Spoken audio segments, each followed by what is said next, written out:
Баршаңызға сәлем, сіздермен Луиза, менің каналыма қош келдіңіздер. Бүгін сіздермен ешқандай қымбат творожный сыр және сливкисіз жасалатын оңай және де әр үйде табылатын заттармен жасалынатын шоколадный торттың рецептісімен бөлісемін. Міндетті түрде видеоны соңына дейін көріп, менің каналыма тіркелмеген болсаңыз тіркеліп, қоңырауша белгісін басып қойыңыздар. Ең алдыменен бізге бисквитімізге қажет заттар 5 жұмыртқа, 110 грамм ұн, 40 грамм какао, 150 грамм шекер, 50 грамм жылы су және разрыхлитель қажет болады. Ең алдыменен құрғақ ыдысымызға 5 жұмыртқамызды салып алып, миксердің жылдамдығында 1-2 рет қозғап аламыз да, сосын шекерімізді аз-аздан қосып, массамыз 2 есе ұлғайғанға дейін көпіртіріп аламыз. Жұмыртқа мен шекерді көпіртіріп алғаннан соң, енді жылы суымызды қосамыз, жақсылап араластырып аламыз.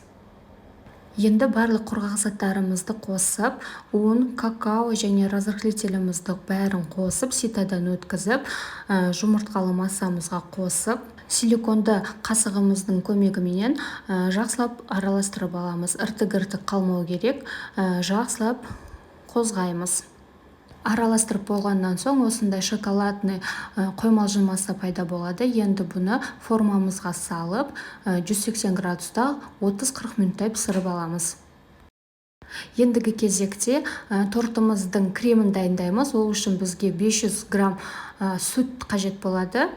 Сүтімізге қантымызды қосып, одан кейін 2 жұмыртқамызды қосамыз. Одан соң сары майымызды қосып аламыз. Сары май міндетті түрде бөлме температурасында болу керек. Одан соң 40 грамм кукурузный крахмалымызды қосып, венчиктің көмегіменен заттарымызды жақсылап қозғап аламыз. Біркелкі масса болғанға дейін қозғап аламыз. Қозғап болғаннан соң отқа қойып, қайнатуға қоямыз.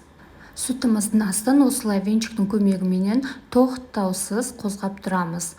Бір қайнап шыққаннан соң креміміз дайын болады және суытып, оны бисквитімізге жағып шыға берсек те болады.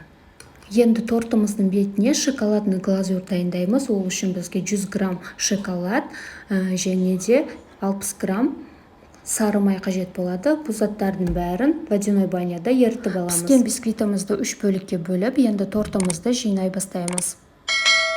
Формамыздың көмегіменен бірінші бисквитімізді салып, оған кремімізді жағып шығамыз.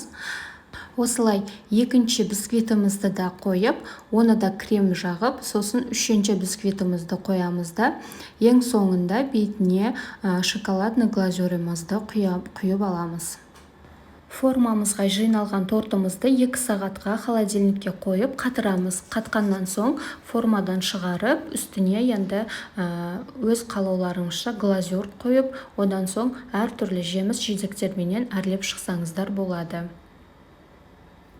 Біздің шоколадный тортымыз дайын болды. Міндетті түрде осы рецептпенен жасап көріңіздер. Сұрақтарыңыз болса, комментарийге жазып қалдырсаңыздар болады. Міндетті түрде жауап беремін. Менімен болғандарыңызға рахмет. Келесі видеода кездескенше сау болыңыздар.